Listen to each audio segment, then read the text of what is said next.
দেন্দুয়া আঞ্চলিক তৃণমূল কংগ্রেসের উদ্যোগে অনুষ্ঠিত হলো বিশাল জনসভা। সামনেই বিধানসভা নির্বাচন, তার আগে ময়দানে নেমে পড়েছে প্রতিটি দল। অন্যদিকে পশ্চিমবঙ্গের শাসক দল তৃণমূল কংগ্রেসের উদ্যোগে বিভিন্ন ব্লকে শুরু হয়েছে মিটিং মিছিল। সেই মতো সালানপুর ব্লকের অন্তর্গত কল্যাণেশ্বরী মন্দির সংলগ্ন এলাকায় সালানপুর ব্লকের দেন্দুয়া আঞ্চলিক তৃণমূল কংগ্রেসের উদ্যোগে একটি সভার আয়োজন করা হয়, যেখানে উপস্থিত ছিলেন জেলা পরিষদের কর্মাধ্যক্ষ মোহাম্মদ আরমান, সালানপুর ব্লক তৃণমূল কংগ্রেসের সহসভাপতি ভোলা সিং, দেন্দুয়া আঞ্চলিক তৃণমূল কংগ্রেসের সভাপতি তথা ব্লকের শ্রমিক সংগঠনের সভাপতি মনোজ তিওয়ারি, তৃণমূল নেতা বুড়ো খান, বাবাই ঘোষাল, বিল্টু সহ আরো অনেকে। এদিন জনসভার মধ্য দিয়ে একজোট হয়ে আগামী বিধানসভা নির্বাচনের লড়াইয়ের ঘোষণা করেন মোহাম্মদ আরমান। তিনি বলেন, এখন দেন্দুয়া অঞ্চলের সমস্ত নেতৃত্ব মাঠে নেমে নেতৃত্ব দেবে এবং জয়লাভ করবে। এদিন তিনি জানান, বিভিন্ন জনকল্যাণমূলক প্রকল্প যেমন লক্ষ্মীর ভান্ডার, স্বাস্থ্যসাথী, কন্যাশ্রী মানুষের কাছে তুলে ধরতে নিয়মিত জনসভা প্রচার অভিযান চলছে। জনসভায় মমতা বন্দ্যোপাধ্যায় সরকারের উন্নয়নমূলক কাজের খতিয়ান এবং বিরোধীদের অভিযোগের পাল্টা জবাব দেওয়া হয়। কন্যাশ্রী, শিক্ষাশ্রী, স্বাস্থ্যসাথী এবং লক্ষ্মীর ভান্ডারের মতো প্রকল্পগুলো সুফল তুলে ধরা। এদিন তৃণমূলের পক্ষ থেকে জানানো হয় যে মানুষের সাথে সংযোগ স্থাপন এবং রাজ্যের উন্নয়নকে সামনে রেখে বিরোধীদের মোকাবিলা করা।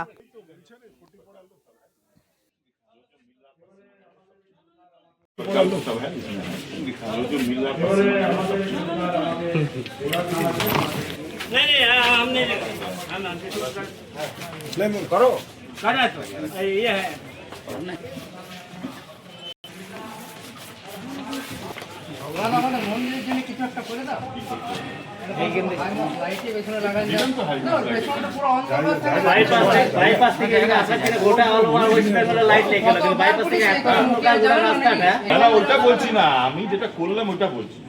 মানে এটা সেদিন একটা ট্রাক আমাকে বলা হলো, আমরা করিয়ে দিলাম সঙ্গে সঙ্গে, দাদাকে বলে যেটা আবার করাবো।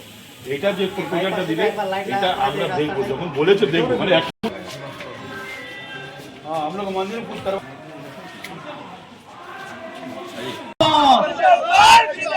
अभिषेक बनर्जी जिंदाबाद, महिला मोर्चा जिंदाबाद, हमारा युवा मोर्चा जिंदाबाद, हमारा बुजुर्ग दो पंचायत का सारा युवा साथी जिंदाबाद। चाहे कोई भी हो, वोट बर्बाद मत करिए। ये आप लोग हाथ जोड़कर मैं मंदिर के सामने प्रथम मंदिर सामने मायर सामने प्रथम सभा জানাচ্ছি এখানকার অঞ্চল সভাপতিকে মনোজ তিওয়ারিকে, বিজয়কে, আমাদের প্রধান বসে আছেন সবাইকে অসংখ্য ধন্যবাদ। এতক্ষণ ধরে আমাদের বাবাই বলল বুড়া খানে যে গরম গরম ভাষণ দিল,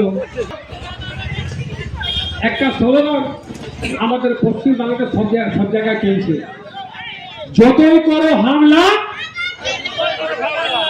যতই করো হামলা, যতই করো হামলা। সিবিআই, ইডি,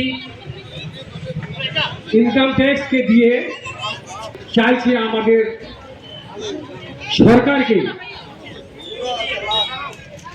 কন্ট্রোল করে নির্বাচন জিতা।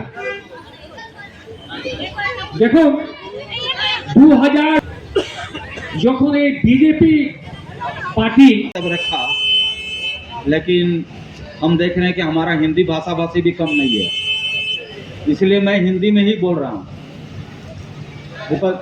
हमारे इस सभा में उपस्थित ब्लॉक प्रेसिडेंट अरमान खान, जिला तृणमूल के सलानपुर के उपाध्यक्ष भोला सिंह, हमारा दोनों मुखिया, हमारा प्रधान,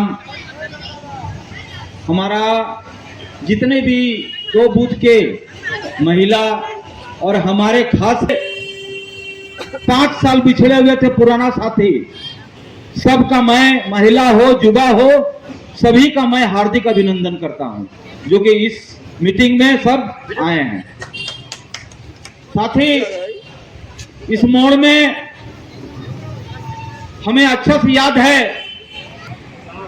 2021 में हम लोगों ने एक मीटिंग रखा था नगर निगम में, चुनाव का आगाज हम लोगों ने वहीं से किया था। কংগ্রেসের যারা কর্মী আছে, নেতা আছে, নেত্রী আছে, সমর্থক আছে, দরদি আছে, তাদের নামকে বাদ দিতে চাইছে। নামকে বাদ দিয়ে বাংলাতে জিতার স্বপ্ন দেখছে বিজেপি। কিন্তু ইতিমধ্যে বাংলার খেটে খাওয়া গরিব মানুষ, মেহনতি মানুষ, শ্রমজীবী মানুষ, সমস্ত স্তরের মানুষ এটির মধ্যে শপথ গ্রহণ করেছেন এই নির্বাচনে বিজেপিকে যা জবাব দেবেন ভোটের বাক্সতে জোরে বোতাম টিপে তৃণমূল কংগ্রেসের ছাপে ভোট দিয়ে এই বিজেপি যে কেন্দ্রীয় সরকার, মানুষ মারা সরকার, এই সরকারকে জবাবটা দেবেন। তারা স্বপ্ন দেখছেন পশ্চিমবাংলায় সরকার করবেন, যে বিজেপি সরকার কোনো গরিব মানুষের কষ্টে নেই, দুঃখে নেই, দারিদ্রে নেই, কোনো সমস্যায় নেই, বিয়েতে নেই, মরাতে নেই, হারাতে নেই, কোনো কাজে বিজেপি দেখেছেন কোনো মানুষের উপকারে লাগছে না। কোনো মানুষের যদি কোনো রকমের বিপদ ঘটছে তার পাশে যাচ্ছে, কাউকে থানা পুলিশ ধরে নিয়ে গেছে তাকে ছাড়াতে গেছে, কারো হসপিটালের দরকার আছে তার ওখানে দৌড়ে গেছে না, সেগুলোতে পাবেন না। সমস্ত জিনিসপত্রের দাম এই কেন্দ্রীয় সরকার মোদির আমলে 2 গুণ থেকে 3 গুণ হয়ে গেছে।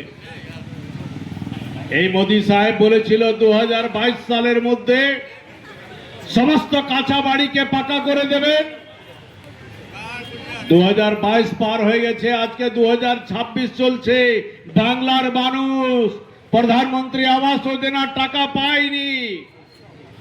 তার জন্য লড়াই, আন্দোলন, সংগ্রাম আমাদের মাননীয় মুখ্যমন্ত্রী মমতা বন্দ্যোপাধ্যায় বারে বারে মোদিজিকে চিঠি লিখেছেন, দিল্লির বুকে লড়াই হয়েছে, এনআরজিএস এর টাকা দিচ্ছে না, তার জন্য লড়াই হয়েছে।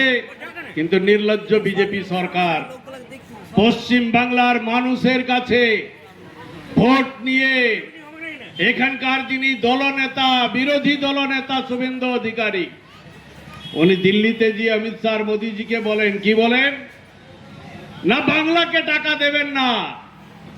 তাহলে বাংলার মানুষ বলবে নাকি বাংলাকে তুমি টাকা দেবে না, তাহলে বাংলার মানুষের কাছে তুমি ভোটও পাবে না? এই সিদ্ধান্তটা আজকে পশ্চিম বাংলার গ্রামে গঞ্জে মহল্লায় বাড়ি বাড়ি সিদ্ধান্ত নিচ্ছে। পশ্চিম বাংলার টাকা বন্ধ